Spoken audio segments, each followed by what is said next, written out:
Përshëndetje të nderuar shikues, po ndiqni edicionin lajmeve të orës 11 në Radio Televizionin Publik të Kosovës. Presidentja e Kosovës Vjosa Osmani ka pranuar një ftesë nga presidenti i Shteteve të Bashkuara të Amerikës Donald Trump për ta përfaqësuar Republikën e Kosovës në Bordin e Paqes.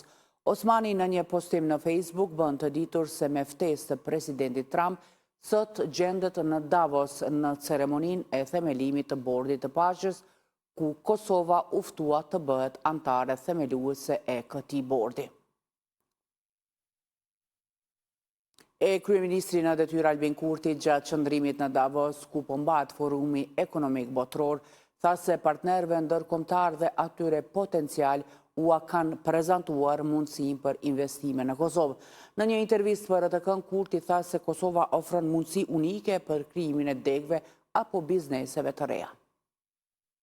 Ne të gjithë partnerëve ndërkombëtar dhe partnerëve të mundshëm ndërkombëtar ua tregojmë mundësitë për investime në Kosovë, prej faktit që aty do ta kenë një qeveri që është partnere, jo vetëm një treg apo jo vetëm një platformë për prodhimtari, deri tek ajo që konkretisht edhe sa i përket politikave fiskale, edhe sa i përket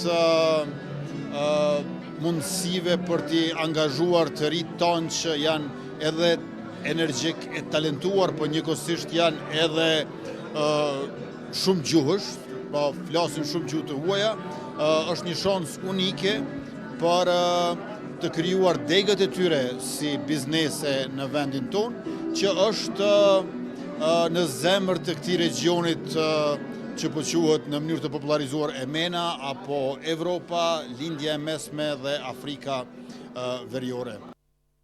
Presidenti amerikan Donald Trump ka sinjalizuar hapjen e negociatave për një marrëveshje të mundshme lidhur me Grenlandën pas takimit me sekretarin e përgjithshëm të NATO-s.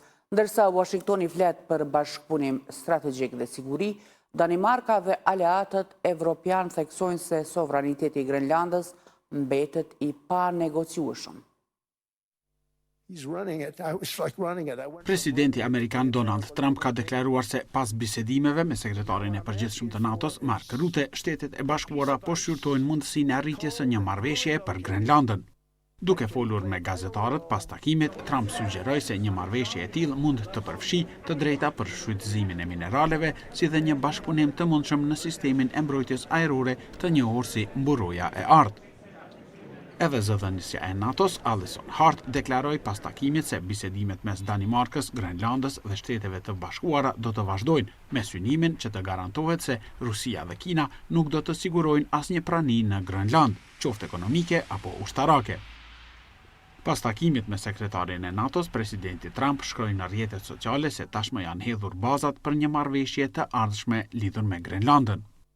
Reagim pati edhe nga ministri i punëve të jashtme të Danimarkës, Lars Løkke Rasmussen, i cili tha se dita përfundoi shumë më mirë se sa kishte nisur, por theksoi qartë se nuk do të ndodhë që Shtetet e Bashkuara ta zotërojnë Grenlandën, duke cilësuar këtë çështje si vit të kuqe për Kopenhagen. Ndërkohë, kryeministri britanik Keir Starmer, i cili më herët gjatë javës deklaroi se e ardhmja e Grenlandës i përket Grenlandës dhe Danimarkës, pritet të takohet sot me kryeministren daneze Mette Frederiksen. Ajo, pas takimit të presidentit Trump me sekretarin e NATO-s, tha se mund të negociojnë për gjithçka që lidhet me politikën, sigurinë, investimet dhe ekonominë, por nuk mund të negociojnë për sovranitetin tonë. Në Bruksel sot mbahet një raund i ri i dialogut në nivelet të krye negociatorësh, i ndërmjetësuar nga Bashkimi Evropian. Ky është takimi i parë për si vjet dhe vjen me njëherë pas vizitës që emisari evropian për dialog Peter Sorensen zhvilloi në Prishtinë dhe Beograd javën e kaluar. Gjatë vitit të kaluar, krye negociatori u takuan vetëm 2 herë, ndërsa takimet nuk kanë prodhuar asnjë rezultat. Sipas burimeve, Besnik Bislimi dhe Petar Petković do të diskutojnë për zbatimin e deklaratës për të pagjeturit, të cilën e kanë miratuar kryeministri në detyrë Albin Kurti dhe presidenti i Serbisë Aleksandar Vučić në maj të vitit 2023. Takimet fillojnë në orët e pasdites dhe sipas praktikës së vendosus vendosur, Sorensen fillimisht do të takohet ndaras me Bislimin dhe Petkovicin me qëllim që më pas të zhvillohet një takim i përbashkët BE Kosovë-Serbi. Sorensen ka mbarë edhe një mandat 2 vjeçar për të ndërmjetësuar procesin e dialogut.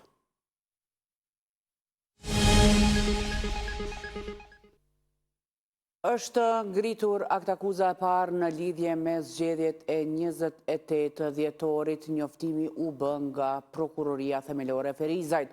Sipas aktakuzës, më 28 dhjetor të vitit që lan pas, në një qendër të votimit në qytetin e Shtimës, një person kishte dëmtuar materialet e votimit lidhur me zgjedhjet për Kuvendin e Kosovës. Me këto veprime, sipas prokurorisë, janë përmbushur elementet e veprës penale për të cilën është ngritur aktakuza. Prokurori i shtetit thekson se të gjitha rastet e mundshme që kanë të bëjnë me procesin zgjedhor të 28 dhjetorit do të trajtohen me prioritet. Ndërkohë në qendrën e numrimit dhe rezultateve po vazhdo numrimi i flet votimeve sipas listës së vendvotimeve për cilat KQZ ka marrë vendim që të rinumrohen. Deri më tani janë rinumruar 1029 nga 2557 vendvotime. Sipas njoftimit të Komisionit Qendror të Zgjedhjeve, procesi i rinumrimit është përmbyllur plotësisht në 9 komuna.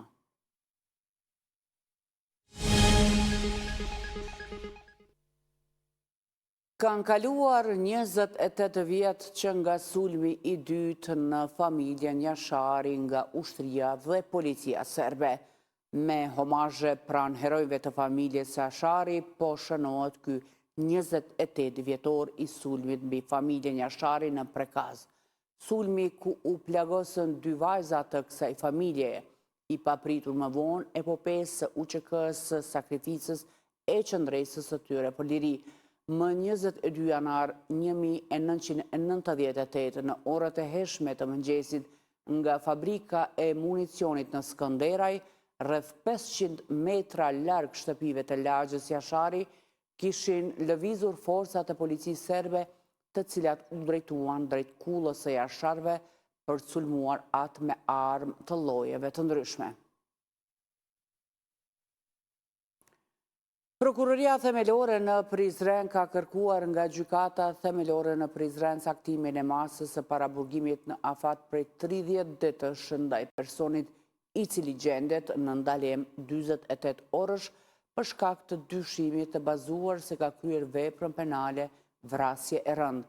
Sipas kërkesës së prokurorisë, i dyshuari me datën 20 janar 2026 në fshatin Reselis të Dragashit, në shtëpinë e tij familjare ku jetonte së bashku me viktimën, me dashje ka privuar nga jeta nënën e tij të moshës 60 vjeçe. Ndërsa policia e Kosovës ka hapur hetime për veprën penale armbajtje pa leje, pasi gjatë kontrollit në disa shtëpi pa banor në fshatin Lozno në Leposavić, ka gjetur armë, fishek dhe uniformat e Serbisë. Pas zbulimit të gëzhojave në rrugë, policia ka kryer kontroll në 3 shtëpi pa banor, ku janë gjetur dhe konfiskuar sasi e konsiderueshme provash materiale.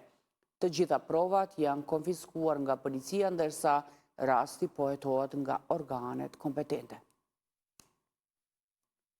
E në anën tjetër, dogana e Kosovës gjatë një kontrolli të një dërgese të ardhur nga Turqia ka sekuestruar 237.000 pako për ambalazhim të cigareve të cilat mbanin mbi shkrimin Drina.